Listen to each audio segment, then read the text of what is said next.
First of all, I wanted to say something about the last two ITP teachings. Brother Fox questioned me Friday night about an NIV translation of the Aramaic-speaking community. And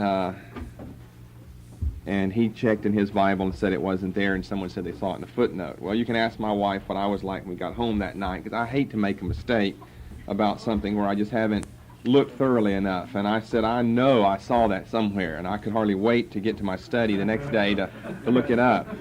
So now I finally have, and I don't mind anyone asking me a question, because if I'm wrong, I'm wrong, but I finally have the explanation to the apparent inconsistency, and all it is apparent. But I have an NIV that's, an original NIV when it first came out in 1978. And that's what they have in the first NIV edition. They have the Aramaic-speaking community.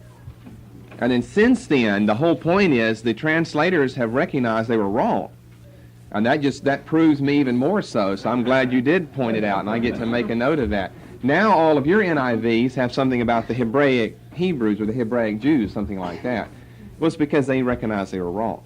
So if you look back in an original NIV, you'll find the Aramaic-speaking community. So that's the source for that misunderstanding. And I'm sorry that I didn't recognize that there was an inconsistency. I didn't compare NIVs. I just took the NIV for the NIV, but I did take an older NIV. So that's the explanation for that. I was made aware of the fact by our brother who records the messages here and works with the tapes for us that unfortunately our study a week ago from tonight did not record.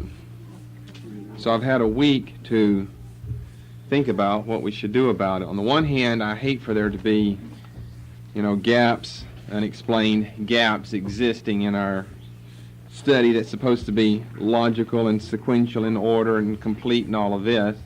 But on the other hand, I'm certainly not under the delusion that I'm here for any other purpose than for the people right here. I wasn't sent into the world, put things on tape so that somebody somewhere someday can hear it. I feel if it's been said here, then it's accomplished its mission. I'm not sent to be a pastor to everyone. So what I've decided to do is strike a balance between those two things and just summarize briefly to begin with tonight what we did discuss last week. I'm not going to teach the message over again. I'd like to in one sense, but then I'd rather not in maybe a more important sense. So you can either just sit and stare, preferably not at me, look somewhere else, or you can take 16 notes down. I've got it summarized under 16 points here, what we said last week. And it was a good message, I thought, as anointed of the Lord, especially toward the end of it, where we drew some conclusions and applications. So we missed that as far as having it recorded, although I'm sure all of us, or most of us, were here last week. At least I can speak for myself. I know I was here. So we heard that, and we can make application. But we're talking about, we're going to finish out with these points, the Hellenist Hebraic question, or Hebraism question in Acts chapter 11, verses 19 and 20, where in the KJV we find for the third time Hellenistai, this term that's been translated Grecian, or here plural, Grecians, in the KJV, Acts 11:20. So here are my 16 points. If you don't want to get them down, you don't have to. But do at least try to listen and see if you don't remember. This was pretty much the train of argument 7 nights ago. Number one, there's a textual problem in Acts 11:20. Now that's where we spent a lot of time last week, and we're not going to do that again. Well, what if which is the hardest one? If this is the harder of the two, then this might be proven, but if that one is the harder, we're not going to go into it. We're just going to say there's a textual problem in Acts 11:20. You've got basically two choices. Either Grecian, whatever you want to make of that, preferably you would make a Hellenistic Jew out of that, since we've seen that's how Luke is using it earlier. Either Grecian or Greek. You could also translate Gentile. Basically, those are your two choices. Still under number one. It's impossible to settle from a purely textual position. That's absolutely impossible. Cannot be done. As far as I know, unless there's some other way to do it textually without any other consideration that has escaped my attention. The United Bible Society's Greek New Testament, UBS Greek New Testament, 3rd edition corrected, gives Grecian in the text, but with a doubtful C rating. Of course, you see what the KJV gives Grecian in the text. I checked about 20 other translations, most of them the better known ones, and every single one that I checked, now of course I didn't check all of them, but every single one I checked, translation of the 20th century, gave in the text Greek or Gentile. I think the NEB might give Gentile. But they gave Greek, which is just the opposite of Grecian from how we've understood the term Grecian to be used earlier. So that's the textual situation, point number 1. Number 2, so you can't settle it, in other words, from a purely textual basis. You've got to settle it from a contextual basis, that is, from the context. Number 2, the second thing that we said last week, essentially, was this: the wording of Acts 11:19a. Maybe you wished all my studies were in 16 points. You wouldn't miss a thing then, but it doesn't work out that way. The wording of Acts 11:19a dates this little pericope to roughly the same time as the events of chapter 8, verses 1 to 4.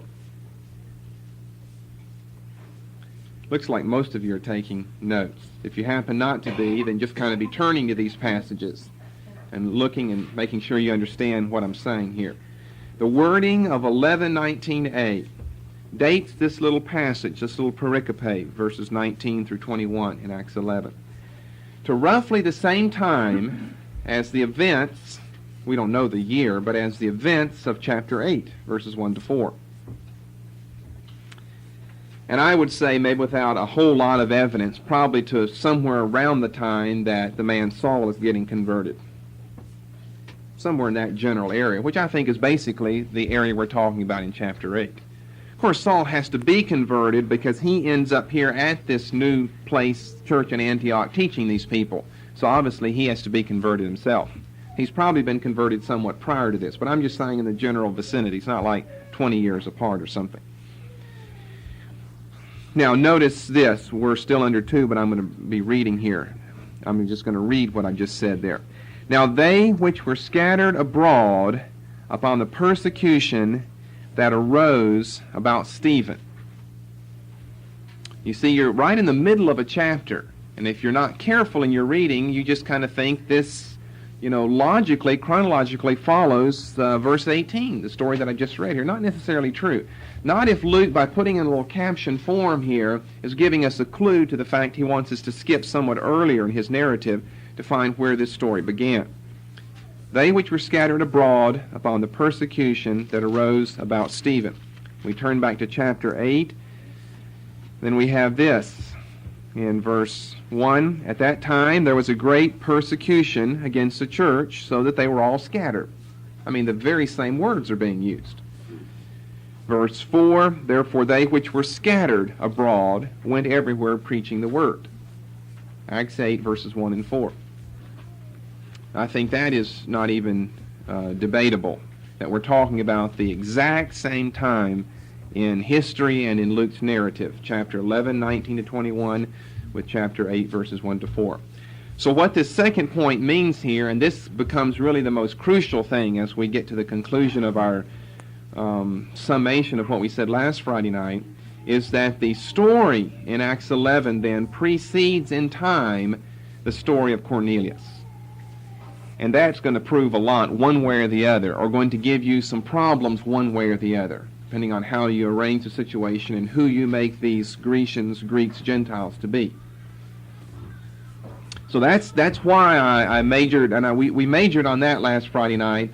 What was the context, the chronological context of this pericope? Well, it's Acts 8. There's no question about that. And we know that Cornelius is taking place after Acts 8. So that means that the story here in chapter 11, although in numbers it follows 10, chronologically it precedes in time that of Cornelius. Number 3. So we could ask the question, why is it found here, way over here, 3 chapters removed from its chronological setting.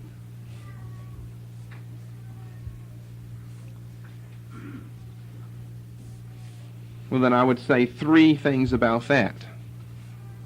Number 1, and this is fairly easy to prove, that we in the West are much more concerned about strict chronology than our people of the Middle East. We are much more concerned about strict chronology than our people of the East. We are very, very time-conscious people. That's not necessarily true in the Middle East. When it comes time for, a siesta experience, you just stop. You don't think, well, we're not going to get anything done like you do here in the West. That, if we take a break, we won't get any work, which means we won't get paid. Well, you don't think that way in the Middle East.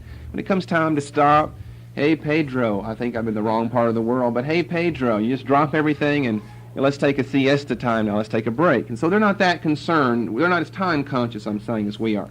Well, that may not even affect the narrative here, but I wanted to make that. Then secondly, I'd say that once Luke began telling the Peter story, then he follows it until he finds what is to him a good breaking point.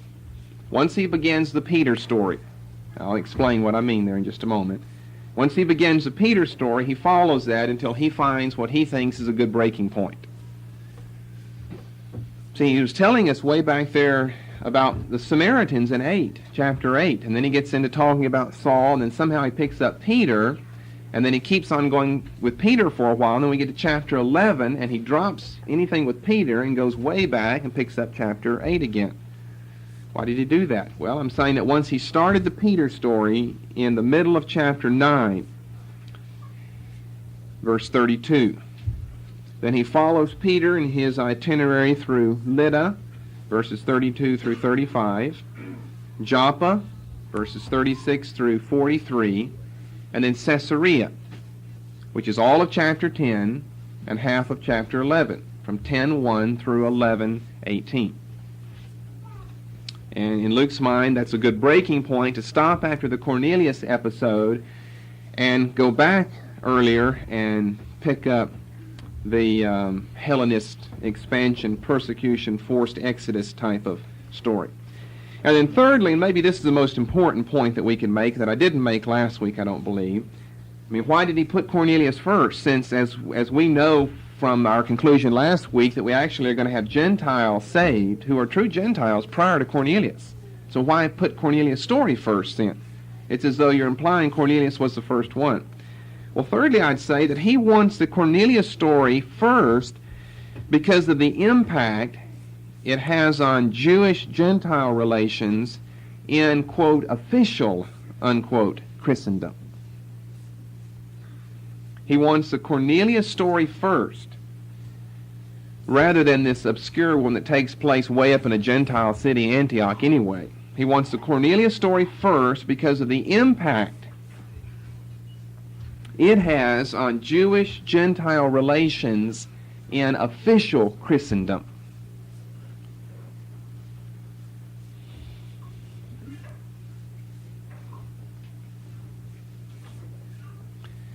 Okay, you see, once this story or this episode has happened with Cornelius, well, that opens the floodgates to Gentile conversion and Gentiles being included in the Jewish framework of thinking in the expanse of Christianity.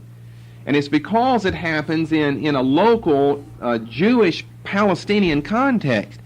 If there are some Gentiles getting saved somewhere up in Antioch, that becomes important to the church, as we'll see here later on. But that doesn't have the importance, I don't think, that the Cornelius episode does, because it's local, you're just a few miles away from Jerusalem, you're right in the stronghold of Jewishness. It's not exactly like an Antioch Gentile conversion experience. Caesarea, the conversion experience of Cornelius and his family, although it follows, I would argue, chronologically what happens in Antioch, it's more important for official, quote-unquote, official Christendom to get the minds of people like Peter and James and John open to this possibility. Not that someone like Saul would ever have a problem with that, but we're not dealing with Saul right now. He's not the important figure at this juncture in Acts anyway. Okay, number 4. The witnesses in the story are the Hellenistic Jewish Christians.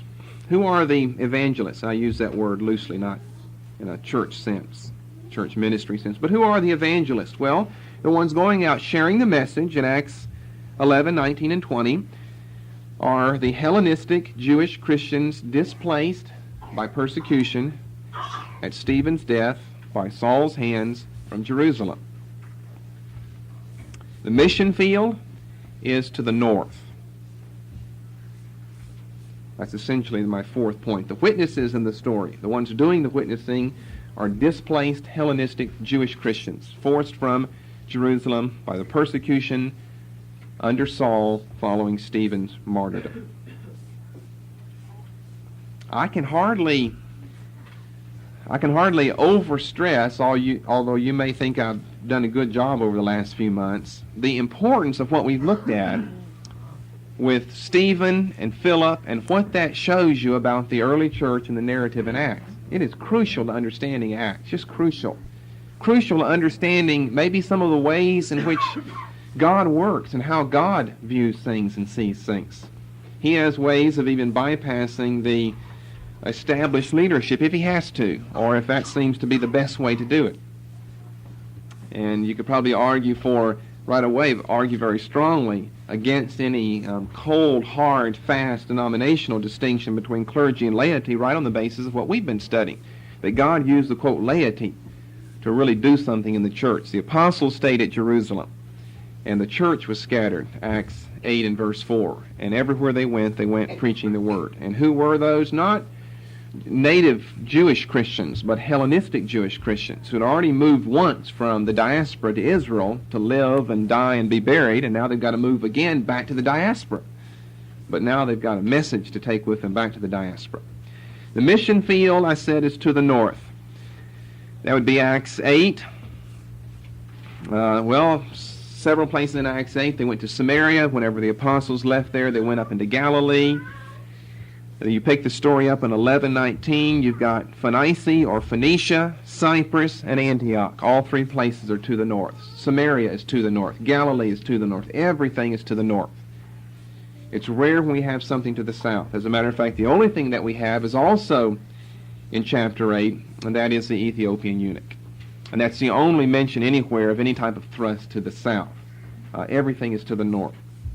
Now, we've explained that earlier as well. For that, you've got to go way back into our studies in creation and that prophecy that Noah gave. Why send the strong message to the south first when Africa basically was a dead continent down there?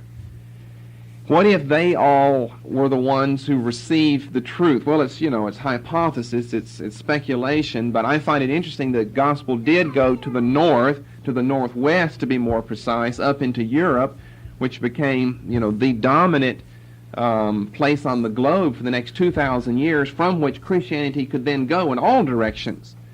But if you go to the south and you evangelize and convert all the natives down there, who maybe just enjoy their religion, but they don't have any technology, no wherewithal to get the message anywhere else, then the message of Christianity kind of stays stuck on that continent for the next 2,000 years. But you get it up in Europe, and the message is spread. Number 5. There are several different ways we can understand the relationship of verses 19 and 20. There are several different ways we can understand the relationship of verses 19 and 20. Either in a contrast, juxtaposition, or one more of development. Or to say it another way, the relationship could be distinction, this versus that, or it could be one of connection. This, and then, let me say, this also.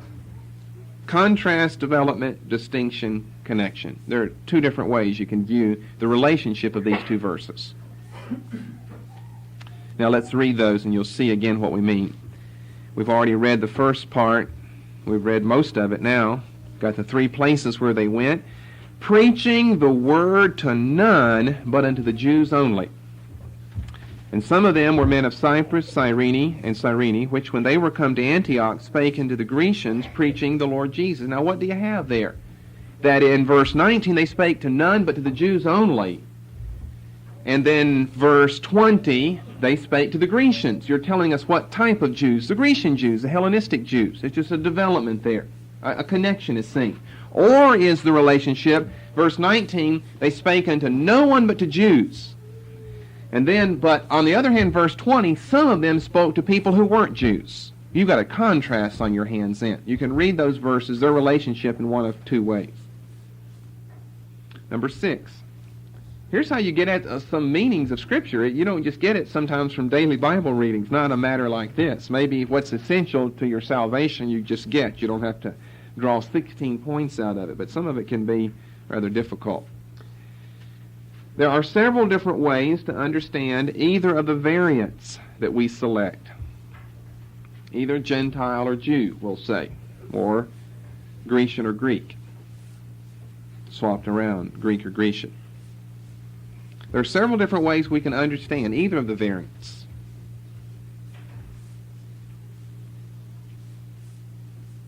Let's take Grecian. Let's assume that Grecian is the correct term. We can understand that to mean fellow Hellenistic Jews. Fellow Hellenistic Jews.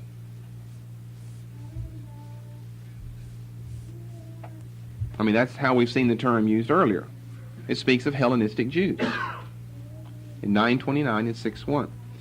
But that doesn't appear likely, because why change the words between verses 19 and 20? You called them Jews in verse 19, and now you call them Grecians.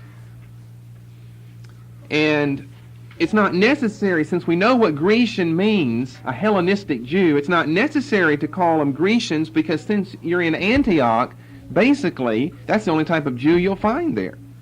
The only time you'd need to use Grecian, and by the way, maybe I haven't said this before, the only two times that Grecian is used is when you're in Jerusalem, to make a distinction what type of Jew. You've got two possibilities there. You don't really have that in the diaspora. Of course, you might have a few native Jews that are up there for some other reason, visiting relatives, family, business, or whatever.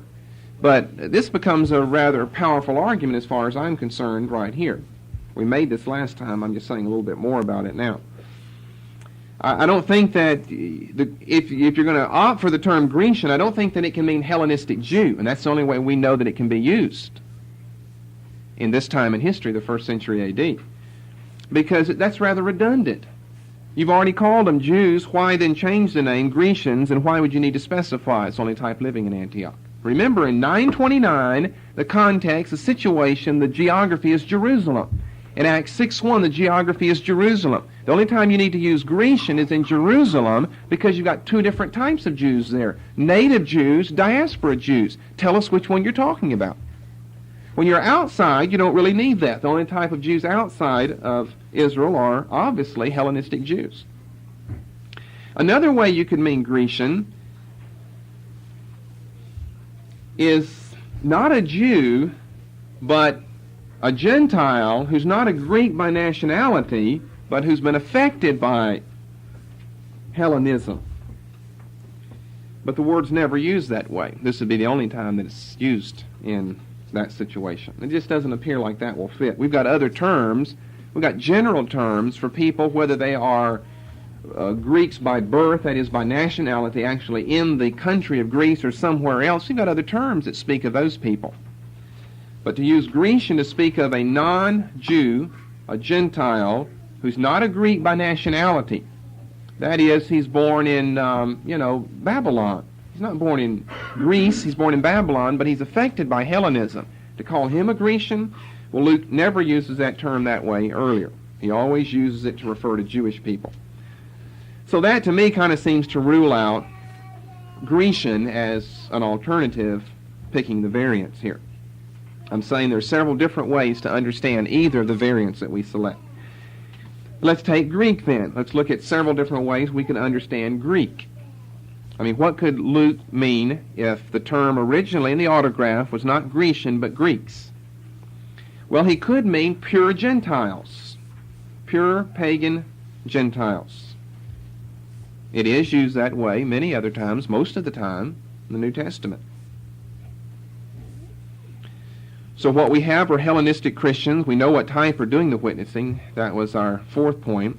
We've got Hellenistic Christians who go up to Antioch and just find some, right out in the marketplace, some purely pagan Gentiles, Greeks, who worship either no God or many gods, who have no idea of the true God of heaven, and they witness to them, evangelize them, and get them converted. Well, of course, that's a possibility that could have happened, but I don't think that's likely. And the reason I don't think it's likely is because of my broad understanding of Acts and Luke's purpose here, that Luke is at pains to show us the fact that Saul was the man used of God for the purely Gentile evangelistic mission. That he's at pains to show us that. We've got other types of Gentiles that are being touched by the gospel prior. We've got proselytes as early as Acts 2 and verse 10. Remember, proselytes from Rome. We've got a proselyte, Nicholas, in chapter 6 and verse 5. We've got Cornelius, who is purely a Gentile. He's come into contact with true religion and his own thoughts somewhere else, and that's been corroborated with his experience in Israel. But for the purely pagan Gentile mission, I think Luke is at pains to show that Saul was the man chosen by God to spearhead that activity, chapter 13 through chapter 28. Then the second way we can understand Greek, we've given you two ways you can understand Grecian. None of those will work here. And one way to understand Greek. The second way to understand Greek would be in the God-fearers sense. In the God-fearers sense. And to get ahead of ourselves tonight, that's how he's using it here. Now, we'll prove that here in just a moment. That's how he's using it here. We believe that is the correct term, so in your KJV, be sure you're listening if you didn't do it last week. You should have Grecians marked out and have Greeks written in Acts 11 and verse 20. Grecian should be out and Greek should be in. Grecian just will not fit. Any way you define Grecian, it won't fit the context here. Okay, point number 7. Did I say we do this in a few moments? Yeah. Okay, I'll hurry along. 7 is my conclusion. We take Greeks as the right meaning. I'm getting ahead of myself. Better watch my notes. We take Greeks as the right reading. That's the right reading, and we take it with the second meaning I gave you above, God-fearers. Now let's give proof for that and answer any difficulties. We'll start with number 8. Keep on going in order. Those are my 6 points to get to the conclusion. Number 7, we take Greeks as the right reading, and we take the God-fearer, the second meaning, as the correct one. So let's give proof for that and answer some difficulties that might arise. Number 8, if God-fearers is what Luke meant, why didn't he use one of his 2 terms for God-fear? Subalmenoi, falbumenoi, ton, theon, that we studied earlier. He's got 2 terms he can use for God-fearers, or literally God-worshippers, one of them means. Why didn't he use one of his God-fearer terms? Well, to ask the question is to answer the question. I mean, are any of us bound if we use one word one time that we have to use the same word all the time? Can't we use other terms that mean it's the same thing? Oh, I think speech and writing would be boring if there were not such things as, quote, synonyms, unquote. He's under no compulsion to use the same term or either of the 2 terms that he's used earlier. As a matter of fact, the evidence that I have given you earlier shows that on other occasions in Acts chapter 14 and verse 1, this is a conclusive proof for me that Luke refers to the God-fearers without either of those 2 technical terms. What term does he use? The same term as chapter 11 and verse 20, Greeks. He does not have to use those 2 terms to refer to God-fearers. Look at chapter 14 and verse 1 with me. And it came to pass in Iconium that they went both together, this is Paul and Barnabas, into the synagogue of the Jews. Now, they're not witnessing out in the marketplace. This is in a Jewish synagogue. And they so spake that a great multitude, both of Jews and also of Greeks, believed. Well, if you're preaching in a Jewish synagogue, what type of Greeks do you think we're talking about here? They're God-fearers. I doubt they're proselytes here. He could have used a technical term for proselyte. Of course, he could not have used it, meant them by a general term, but I don't think that fits this context or those over in chapter 17 that we've looked at earlier as well. You're in a Jewish synagogue, two types of people, basically. You've got your Jews, and oftentimes it seems like proselytes would be considered under that term if it's in a general discussion, as we've seen in chapter 13. And your God-fearers, your Greeks. I think that's what he means here, and you find the reference over in chapter 17 as well, 18 as well. We don't need to go there. So why didn't he use the term God-fear? Well, it's none of our business. He just decided not to. Why didn't he? We could ask that. Why didn't he use it in chapter 14? Why does he change between phalbumenoi and subalmenoi? I mean, if you're a writer, you are allowed 4 different ways to say the same thing if you want to. You're not bound to saying it one way. Number 9, the concluding strong negative emphasis of verse 19. The concluding strong negative emphasis of verse 19 makes no sense unless Gentiles are understood in verse 20. In other words, we're back to our 5th point. I certainly see a distinction, a contrast intended in the way we understand the relationship of these 2 verses. For the continuation of this message,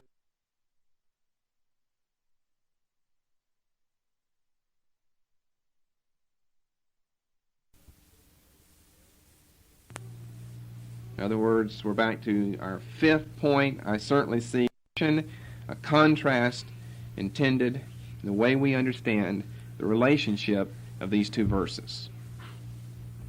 The concluding strong negative emphasis in verse 19 makes no sense unless Gentiles are meant in verse 20. Now watch this. We've got all of verse 19. We get to the end of this verse. Preaching the word to none but unto the Jews only. You sound like you're setting yourself up to then say, but some of them didn't follow that pattern. I mean, it sounds like a setup. They're preaching none but to the Jews only. You set yourself up to say, and some of them, men of Cyprus, Cyrene, and so forth, when they came to Antioch, they preached to Gentiles. No one point of any of these dozen or more prove the case. You've got to add them together. Number 10. It's characteristic of the Hellenistic Jewish Christians, from what we've seen thus far, to be rather radical. That's characteristic of them. To be rather radical. It's characteristic of them to take daring steps. It's characteristic of them to look to the logical conclusion of their experience and their beliefs. In other words, we're saying, assuming, for sake of the argument of this 10th point, that these are Gentiles in verse 20, that only makes sense because we know these Hellenistic Jewish Christians to be radicals. They look to the end of their experience. What's the logical conclusion? If the grace of God has come to us, it only makes sense it has come to all men. Now those native Jews raised in Jerusalem, raised under the strict laws and right there in the motherland, they'd have a little more difficulty embracing that. Chapter 10 proves that with the case of Peter. They have a little more trouble embracing that, a little more difficulty embracing that. These Hellenistic Christians, they are already looked down upon, or looked upon rather suspiciously by the native-born Jews.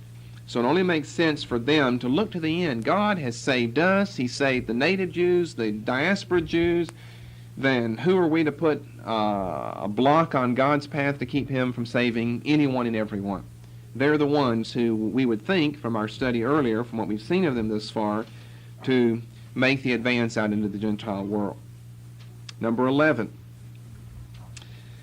Luke wants to show, the second half of chapter 11, the early connection of Paul, Antioch, and the Gentile world mission. Three things here: a man, a city, a place, and a mission. Luke wants to show the early connection, or Luke early wants to show the connection. Either way, it's proper.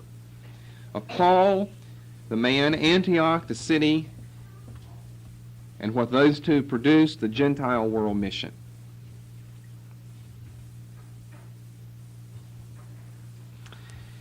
As we saw last time, let's look at our proof for our 11th point here, verse 20 again.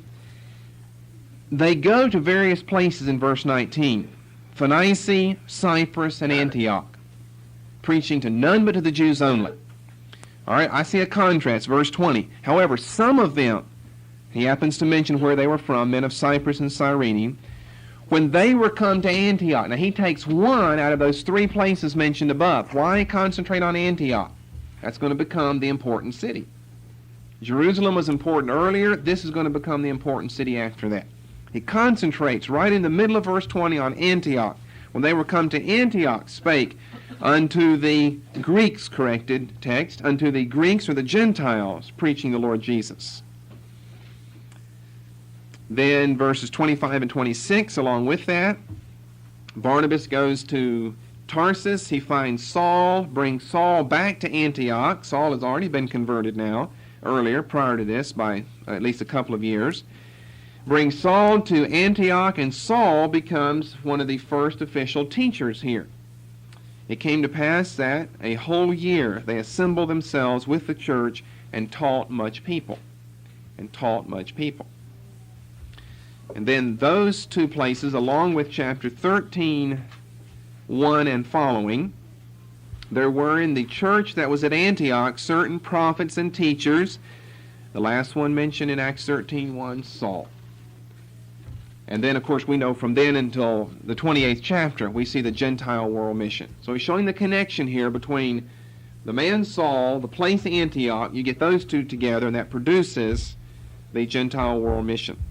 So I said last week that it's interesting that Paul he has something to give first of all. He gives something to the church at Antioch, which he more or less essentially is founding. I know it's been founded in the sense of the conversion of the people by the Hellenistic Jewish Christians, and Barnabas has been there a little earlier, but he and Barnabas are the ones who established the church in apostolic truth and teaching. So he gives teaching to the church, and what does the church do? The flip side of the coin. It becomes his base for worldwide evangelism, chapters 13 on. As we read over at the end of chapter 14 and verse 26, and thence sailed to Antioch, from whence they had been recommended to the grace of God for the work which they had fulfilled. He taught the church became strong, the church sent Paul out.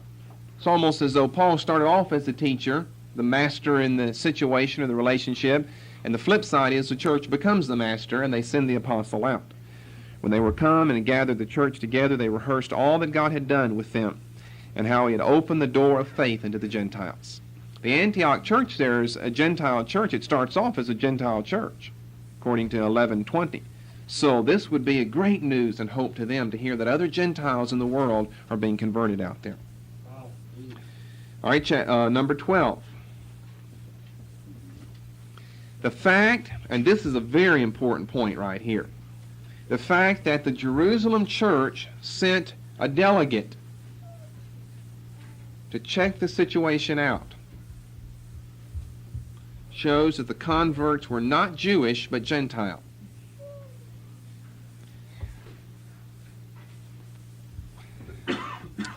The fact that the Jerusalem church sent a delegate, his name was Barnabas, to check the situation out shows that the converts were not Jewish. I mean, think what I'm saying. If they were Jewish, why would you send a delegate up there to check things out? The Hellenistic Christians were there. They were Christians. They converted them. You don't need anyone. I mean, they could do their own follow-up. But they had to be Gentiles or we wouldn't have any delegates sent. The church at Jerusalem had Hellenists in their midst. chapter 6. Remember, that's where the Hellenists began. So the church at Jerusalem has no problem with Hellenists. No problem with the fact that they can be converted. And so if these are Hellenists converting Hellenists in Antioch, why send Barnabas up there? To me it says you're suspicious of something, you want to check something out, you want to give it some type of stamp of official, quote unquote, approval, church approval from Jerusalem. And I think this can be compared with a situation in chapter 8, concerning the Samaritans. Now the Samaritans, they're not counted to be Jews by the Jews. Now before we turn there, read with me the first part of 11:22. Here's the verse we need here, 11:22. Now we're assuming that Hellenists are up in Antioch and they've converted Gentiles. Then tidings of these things came unto the ears of the church which was in Jerusalem, and they sent forth. Okay? Now turn back to chapter 8 and verse 14. Now we've got a similar situation. Again, it's a Hellenist. Philip is up in Samaria, not quite as far as Antioch, converting Samaritans. And what do we have? Acts 8:14. The language is even similar. Now when the apostles which were at Jerusalem heard that, when tidings came, we read, and they sent, when they heard that Samaria had received the word of God, they sent. Why are you sending like that? You're checking out the situation, making sure that everything is right, it's okay, giving it formal approval from the church at Jerusalem.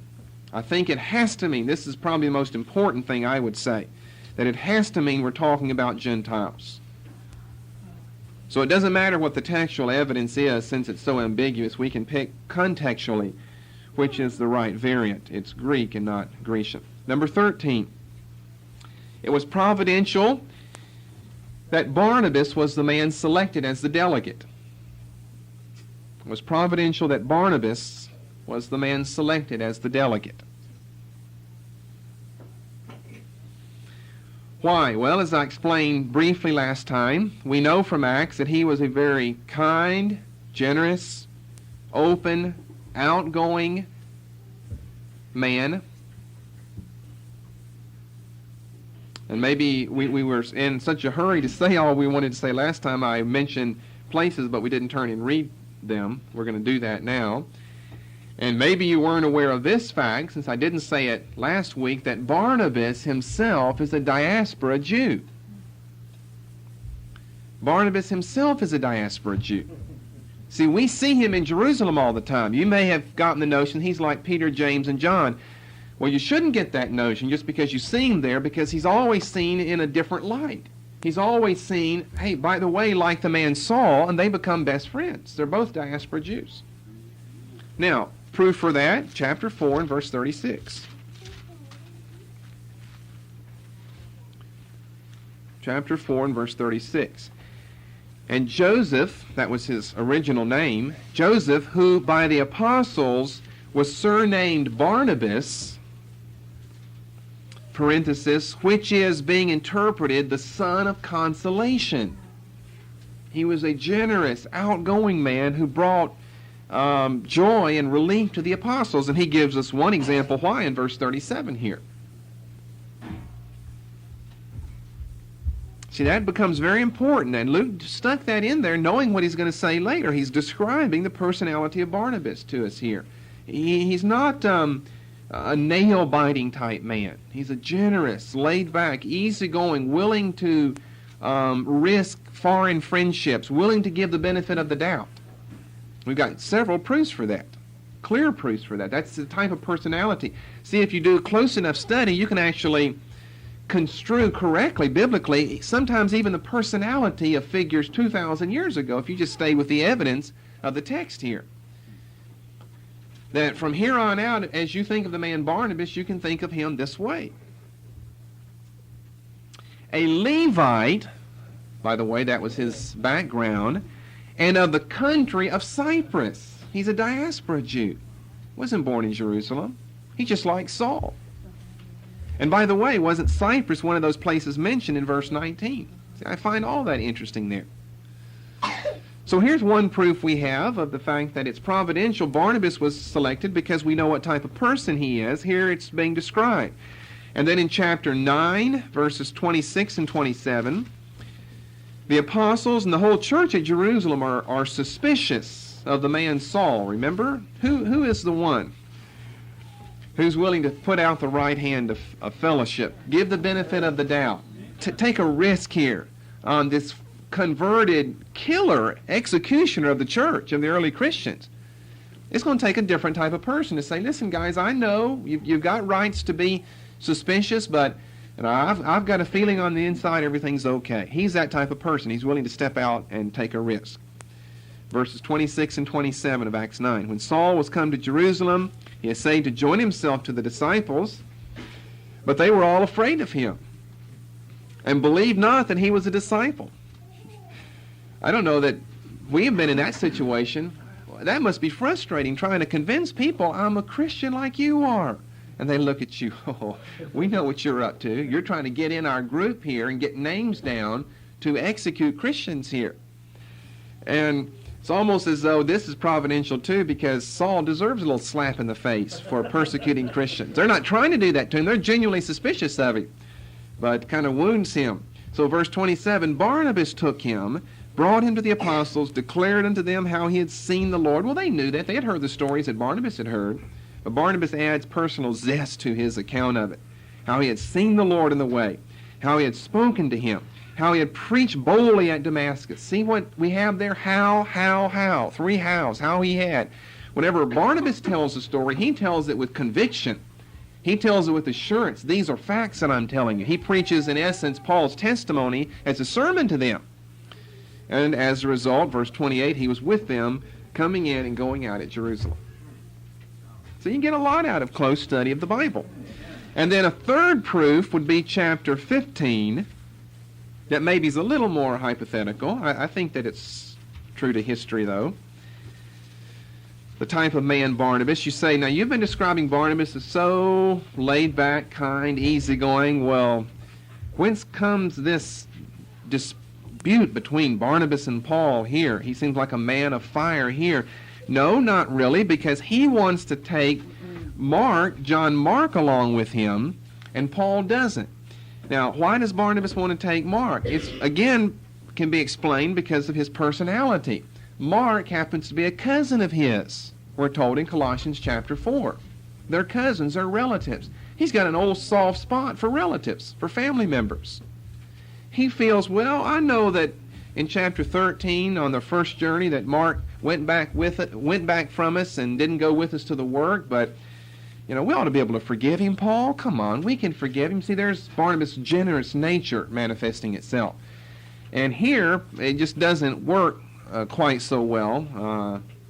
Paul says no. Paul sees the work to be so important. You can't take someone who's a novice, someone who's turned back on you one time, and maybe when the going gets rough and we're in crucial times, who might turn back a second time. So here's a third way, apart from chapter 11, that we see the nature of Barnabas. And I think then chapter 11 would be another way. Who would you send up there to see these people but the man Barnabas? He's not a Gentile. He's a Jew, Levitical heritage, but he's diaspora born. He's more open to the fact that Gentiles can be converted. Number 14. This and two more to go. We'll be through with summing this up. This was the first very mixed church, racially speaking. This was the first very mixed church. Never would have been true in Jerusalem.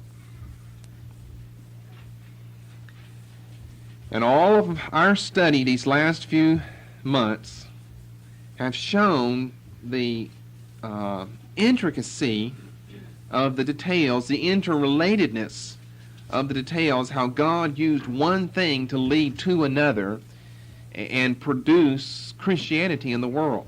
You won't be able to get all this down, but just listen to this type of argument. First of all, we've got to go way back to the Old Testament. Israel sins, so God scatters them. We have the diaspora. Then we've got some of those people who now have had their minds broadened by being out there, returning home to Israel in old age to die or hope they are there when the Messiah comes. Then they are converted in their old age. And then you've got the death of many husbands, which leaves widows alone without any source of income, and they're dependent on the church. That then produces the problem of the widows and the daily ministration of the food. That then produces the elevation of young men from that Hellenistic group to represent that group.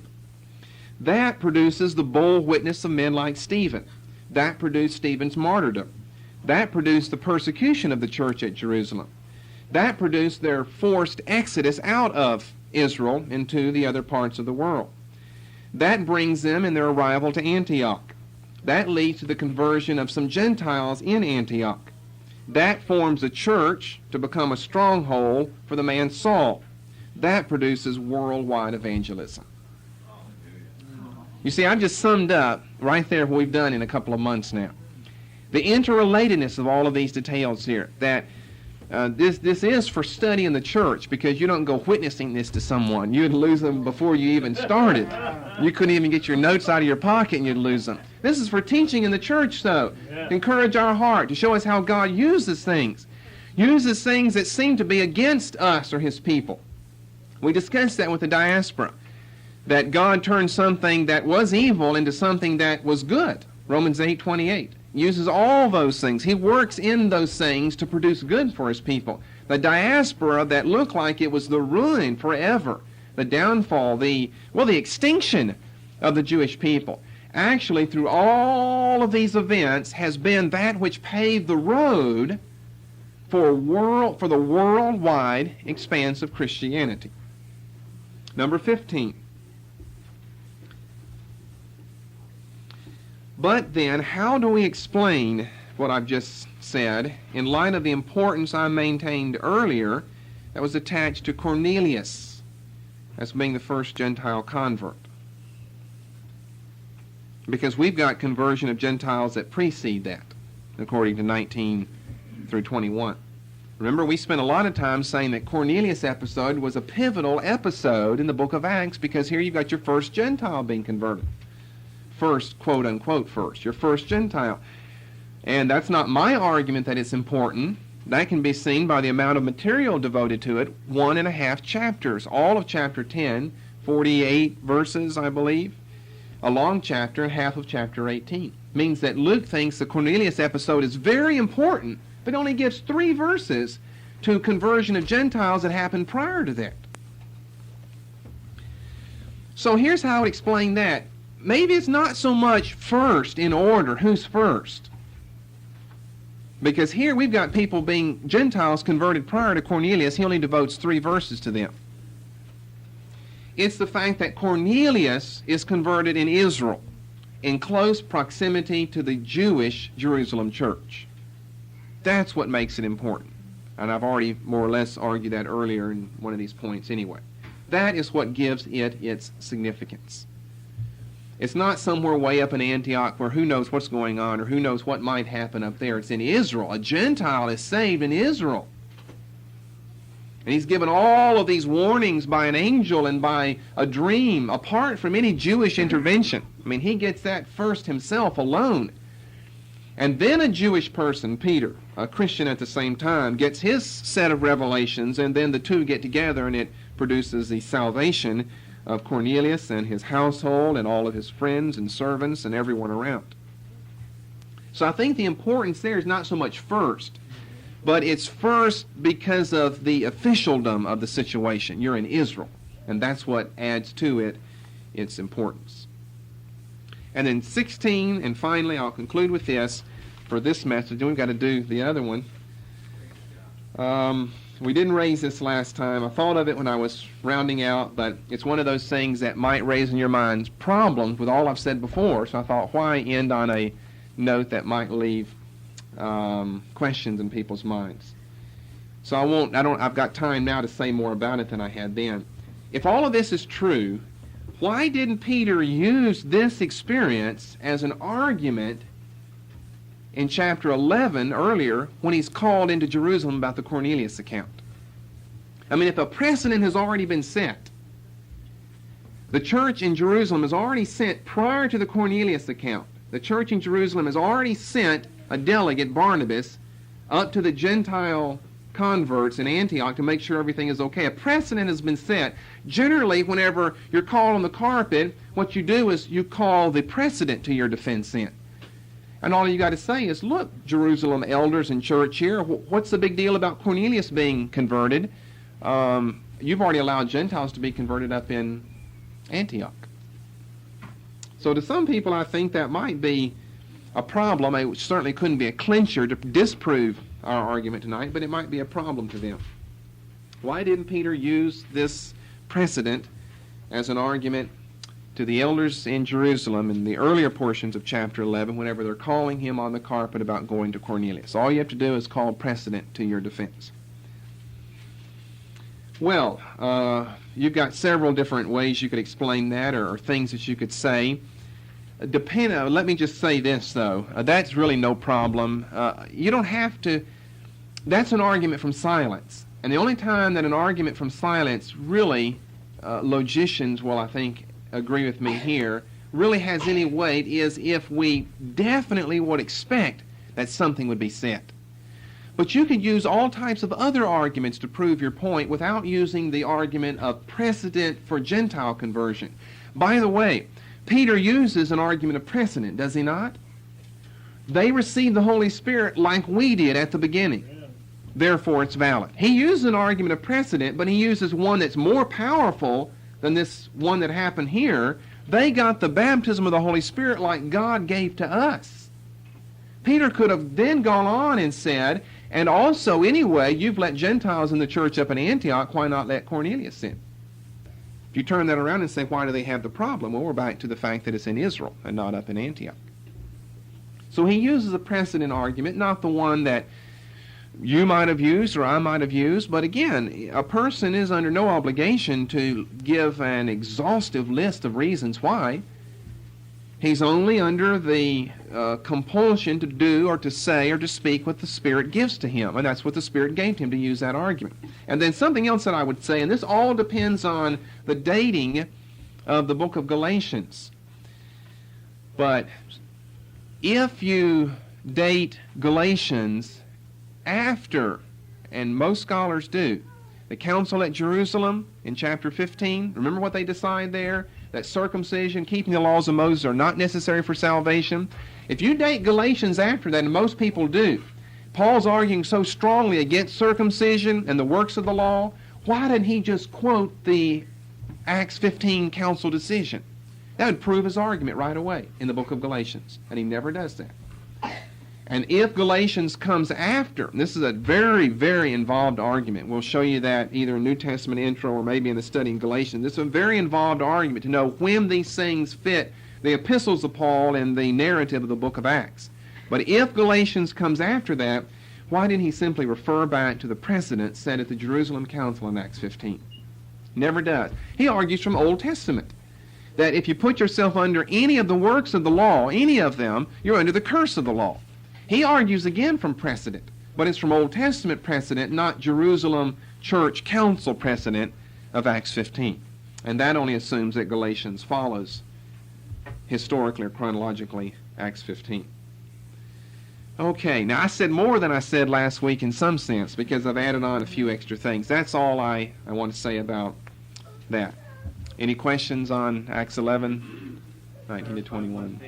On point 6, you were talking about, you gave two definitions for Grecian and two definitions for Greek. Two ways that people could use them. Right. What was the second one for Grecian? Can you repeat that? Okay, the first one was that simply means what it means earlier, fellow Hellenistic Jews. The other one, which is just an absurd one, but it's one I thought of, and I suppose people could use it, would argue that we're talking about Gentiles who are not Greeks by birth. Gentiles who are not Greeks by birth. Because what does Grecian mean? It means Hellenist. It doesn't mean a Greek. It means someone influenced by Hellenism. So here we're not talking about a Jew, they would say, with Grecian. We're not talking about a Gentile who's born in Greece. We're talking about a Gentile somewhere else who's been influenced by Hellenism.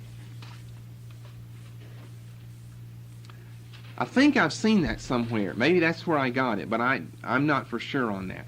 That sounds so absurd that I hope that I didn't think that up myself. I hope I read that somewhere. Either I thought it up myself as a possibility or I read it. I can't really say right now.